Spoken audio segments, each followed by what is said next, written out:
Hello dear students, today we'll deal with a very interesting and important topic called the modals or modal auxiliary verbs.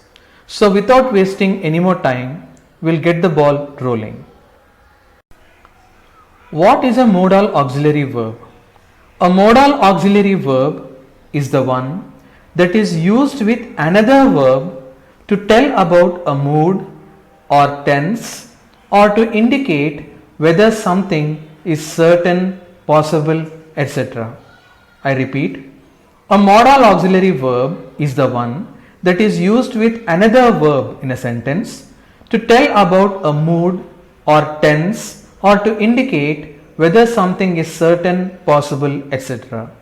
Here, the word mood might be new to you, but I think you already know the meaning of the word tense. If you want to remember this easily, try to concentrate on the function of the modal auxiliary verb. As it is already written in the definition, it helps us to know about the certainty, possibility, etc. Now this will be clear with the example that is given below. I'll read the example for you. Charanteja might come in the evening. Charanteja might come in the evening. Here in the above sentence, we can clearly see that there is a possibility Charanteja might come in the evening.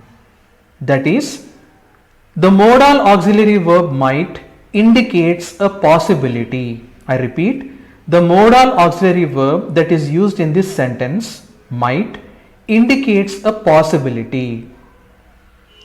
In this way, the modal auxiliary verb in a sentence performs different functions. So what are the different types of modal auxiliary verbs? Though there are a few more, the modal auxiliary verbs that are given in your textbook are shall, should, can, could, will, would, may, might and must. Now you can see every modal has got different functions. In other words, I have to say every modal auxiliary verb has more than one function. For example, shall is used for obligation, offer, order and suggestion. In other words, I can say shall is used to express obligation, offer, order, suggestion. Now, the word obligation might be new to you and the words order, suggestion and offer might be familiar to you. Please do not worry because we are going to deal with each and every modal auxiliary verb and its function in detail. Okay, so shall we start? Before we deal in detail with these auxiliary verbs, there are two basic rules of using modals. I repeat, there are two basic rules of using modals or modal auxiliary verbs. Now what are they? The first one, no two modals co-occur in a sentence. No two modals co-occur in a sentence. Co-occur means we should not use two modal auxiliary verbs in the same sentence. Now it will be clear with this example. Look at the example that is given below. I must should win the match. I must should win the match. Now in this example, must and should both are modal auxiliary verbs. As these two are modal auxiliary verbs and they have been used in the same sentence, it is wrong because they convey two different meanings, and if we use two different auxiliary verbs, modal auxiliary verbs in the same sentence, the meaning will be completely different. Hence, two modal auxiliary verbs shouldn't be used in the same sentence. The second rule, the main verb after the modal or modal auxiliary verb will always be in its V1 form, present form. The main verb after the modal auxiliary verb in a sentence will always be in its V1 form or present form. Look at the two examples given below.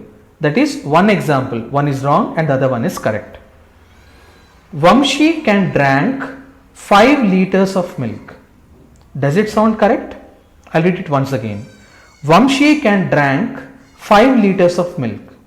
It's a wrong sentence because can is the modal auxiliary verb that is used in this sentence, whereas the main verb drink has been used in its V2 form, that is the past form.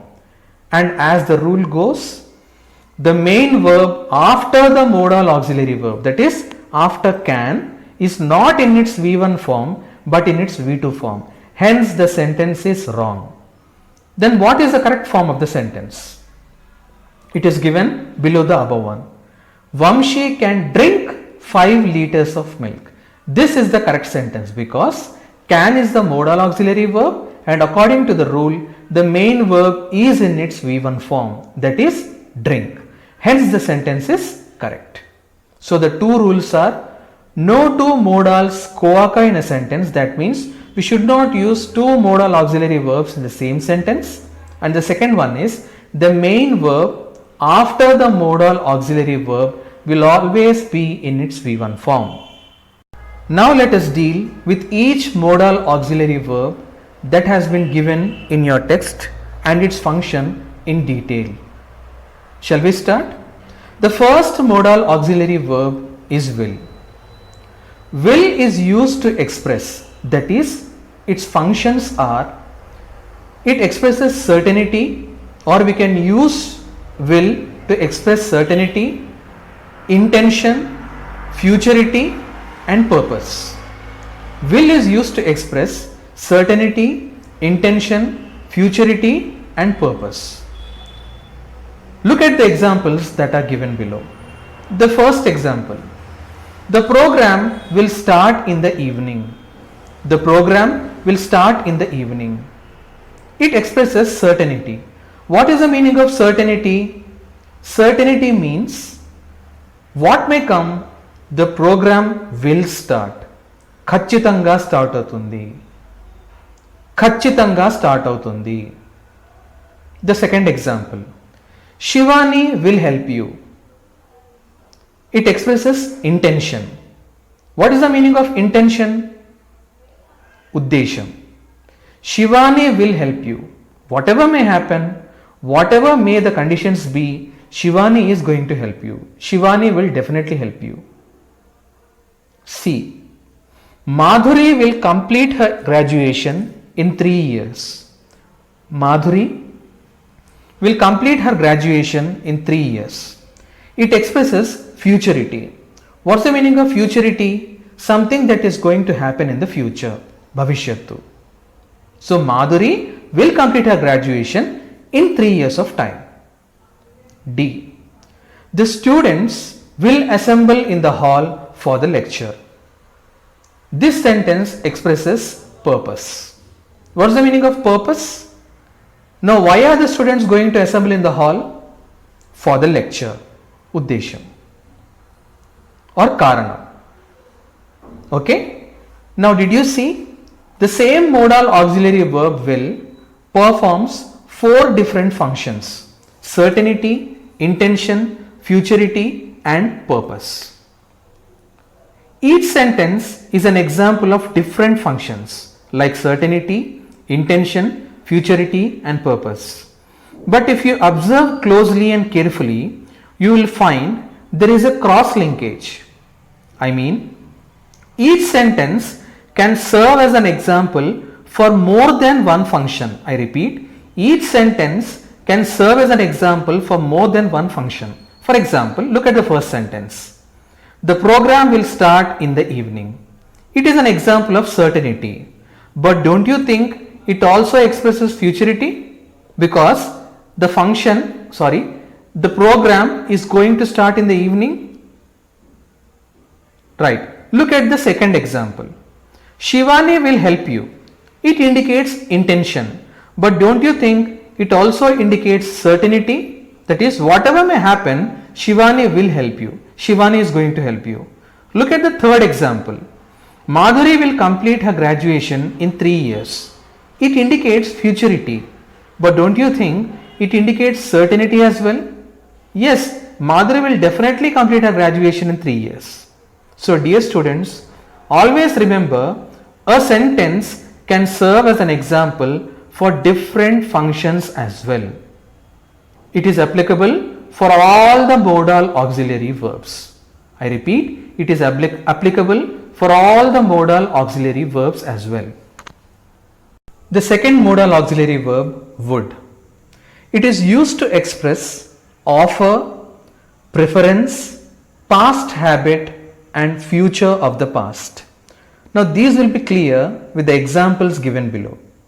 Look at the first example, A. Would you like to have some tea? This is an offer. Now what's the meaning of an offer? Offer is something that you are ready to do. I don't know the exact word for offer in Telugu. మన ఇంటికి ఎవరన్నా వచ్చినప్పుడు మనం జనరల్గా ఏమంటాం? Tea తాగుతారా, coffee తాగుతారా? That means you are offering him tea or coffee. That is the meaning of offer. Now the second function of would is preference. Second example, B. Pooja says that she would rather be quiet than talk about the issue. This is preference. What's the meaning of preference? For example, if I say I prefer tea to coffee, that means if both are offered, I prefer tea. I like to drink tea. నాకు tea అంటే ఇష్టం. Example C. As a kid, Chandana would often play with toys.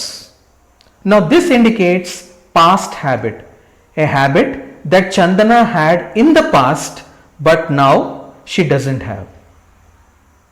Okay? ఒకప్పుడు ఆ habit ఉండింది, ఇప్పుడు లేదు. That means when Chandana was a kid, she used to play with toys but now she doesn't do. Example D. Taraka left the party early, unaware that Allu Arjun would later be there. Taraka left the party early, unaware that Allu Arjun would later be there. This is an example of future of the past. Now what is the meaning of future of the past? An action that has happened in the past and there was another action related to the past action which had its effect or which has its effect on the future. Taraka went to a party but she left early because she didn't know that Allu Arjun would also be present there, would also make a visit. Now she regrets that. Now Taraka regrets. Okay, so these are the different functions of would. The third auxiliary verb, modal auxiliary verb is can. Can is used to express ability, possibility and permission. Now look at the examples given below. The first example, A. Rahim can lift the bench. Rahim can lift the bench. This expresses ability. What's the meaning of ability? Samarthyam. That means he can do it. He has the power. He has the strength to lift the bench. I can also say Rahim can run very fast. It expresses his ability. Look at the second example, B. If you disturb Aslam, he can get very angry. If you disturb Aslam, he can get very angry. It indicates possibility. Possibility means sadhyam. If Aslam is disturbed, he can get angry. There is a possibility that Aslam can get angry. So be careful. Example C. Can I use your phone? This indicates permission. I think such type of usage is familiar to you. Can I use your phone? It indicates permission. Anumati. The fourth modal auxiliary verb is could. It is used to express request, suggestion, permission, possibility and ability. That means it can perform 5 different functions. I'll explain each and every function with the help of an example. Look at the examples that are given below. The first example, A. Could you help me? Could you help me? It indicates request. If you want to request someone, you can use could. B. Could our students visit the Mangalpalli fort? It's a very formal way of suggesting something. Suggesting something. Suggestion is called salaha in Telugu. Suggestion is called salaha in Telugu or mashwara in Hindi. Could our students visit the Mangalpalli fort? That means the person who is giving that suggestion thinks that if their students visit the Mangalpalli fort, it will be good. They'll gain some knowledge. Example C. Could I take a little break? Could I take a little break? This indicates permission, anumati. It's a very formal way of asking permission. Now here, instead of could, you might also use can or may. But could is a very formal way of asking permission. D. If you disturbed Aslam, he could get very angry. This sentence sounds familiar, doesn't it? This is the same example that I used for can. It indicates possibility. It indicates possibility. So for possibility, you can use can or could. But could is a very formal way of indicating a possibility. E. As a kid, Akhila could run very fast or Akhila could run fast. This indicates ability. As a kid, Akhila could run fast. That means when Akhila was a kid, she could run fast. But not now. She cannot run that fast. So these are the functions of could. The fifth modal auxiliary verb is shall. Shall is used to express obligation, offer, order and suggestion. Obligation, offer, order and suggestion. Now these will be clear with the help of the examples that are given below. Look at the first example, A. The student council shall report directly to Mr. Sai Krishna. The student council shall report directly to Mr. Sai Krishna. Here the function is obligation. It expresses obligation. What is the meaning of obligation? Obligation is something that you are morally or officially inclined to do. Officially inclined to do. It is generally used in formal situations or official documents. Look at the example that is given there. Let us assume there is a student council and Mr. Sai Krishna is the head of the student council, or let us assume that he is the principal. So here the orders are, the student council, whatever the matter be, the student council is supposed to report to Mr. Sai Krishna and not to any other person. The student council is supposed to inform any matter to Mr. Sai Krishna. That is the obligation there. Example B. Shall I switch on the fan for you? Shall I switch on the fan for you? Offer.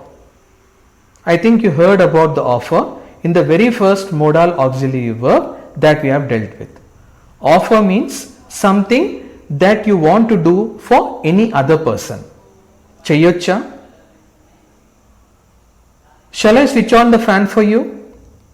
There is some person sitting in the room and you are offering him help. C. You shall not roam in the corridor. Order. You shall not roam in the corridor. It's an order. Now here you might be confused because some of you might be aware that shall should be used only with I and we.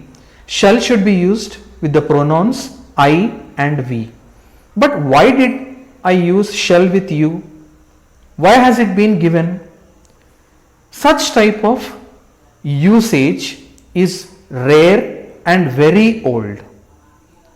Such type of usage of shall with other pronouns than I and we is very, very old. But it is also a primary function of shall. Now the meaning here is you shall not roam in the corridor. It's an order. Whatever might the situation be, you should not roam in the corridor. If you roam, you shall be punished. Example D. Shall we go for a movie? It's a suggestion. Salaha. Shall we go for a movie? It's a suggestion. The sixth modal auxiliary verb is should. It is used to express obligation and advice. I had already discussed the meaning of obligation while discussing shall. I'll discuss it again. Obligation means something that you are morally or officially inclined to do.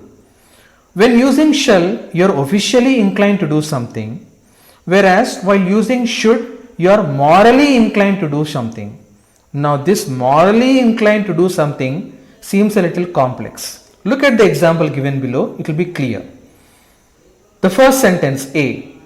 We should help our friends when they are in need. We should help our friends when they are in need. It expresses obligation. What is obligation? Something you are morally inclined to do. It means you are supposed to help your friends when they are in need. Nobody is forcing you. You may or may not help. It's up to you. But as a friend, because your friends help you as well, you are supposed to help your friend. That is called obligation. That is the meaning of obligation in this sentence. That is called moral obligation. Okay? Hope it is clear. Example B. We should wear a mask while going out. We should wear a mask while going out. This expresses advice. What's the meaning of advice? Salaha. It's just a piece of advice. You may or may not follow it. But if you follow it, it will be good for you. That is why I am saying we should wear a mask while going out. I don't say we must wear a mask. If I say we must wear a mask, it indicates compulsion. So, should indicates obligation and advice. The seventh modal auxiliary verb is may. It is used to express permission, possibility and wish. Permission, possibility and wish. I think you all are very familiar with these functions. Permission, possibility and wish. Now look at the examples. Example A. May I come in? This is a very familiar sentence, isn't it? May I come in? Here you are asking for permission. Example B. Kaveri may miss the class tomorrow as she is ill. Ill means not well. Kaveri may miss the class tomorrow as she is ill. This indicates possibility. Sadhyam. Here Kaveri is not well. Hence, there is a possibility that she may miss the class. There is a possibility that she may miss the class. In such situations, we use may. Example C. May God bless you. May God bless you. Even this sentence might be very familiar to you. It's a wish. It's a wish. The eighth modal auxiliary verb is might. It is used to express possibility. It is used to express possibility. Now look at the example that is given below. Kaveri might miss the class tomorrow as she is ill. Kaveri might miss the class tomorrow as she is ill. I have taken the same example that I had used for may because I want you to know the difference between may and might. The difference it makes in the sentence when you use may and might. Now, Kaveri might miss the class tomorrow as she is ill. Here, the chance, that is the possibility of Kaveri attending the class tomorrow is only 30%. But if we use may, then the possibility of Kaveri attending the class increases to 50%. Hope it is clear. The possibility when using might is lesser than when using may. The ninth modal auxiliary verb is must. It is used to express compulsion and inference. Now, what is the meaning of compulsion and inference? It will be clear with the examples that are given below. Look at example A. Prasad must study well. It indicates compulsion. Prasad must study well or else he will fail. Here I am not saying he may fail or he might fail. He will fail. That means he is going to fail because I know Prasad. This indicates compulsion. I have given one more example. We must not use two modals in a sentence. Heard it somewhere? Yes. This is one of the rules of using modal auxiliary verbs. Now look at the example number B. The thief must have got a duplicate key. The thief must have got a duplicate key. This is an inference. Now what is the meaning of an inference? Now let us assume that there was a burglary. Many things were stolen. The house was locked. But the doors, the windows and the grills, everything is intact. They were not broken. So what would you assume? You will assume that the person or the thief who has stolen those things or who has entered the house must have got another key to enter the house. This is called as an inference. Inference is something that you understand based on the situations. I repeat, inference is something that you understand based on the situations. So these are the modal auxiliary verbs that are given in your textbook. Dear students, please be informed and advised that the functions that are given for these modal auxiliary verbs in your textbook, you may not find all these functions in any of the grammar books. Some grammar books might give you some functions and some grammar books might give you other functions. I have tried my best to give an example for each and every function that is given in your textbook. Hope you have understood. Thank you and I'll see you in my next video.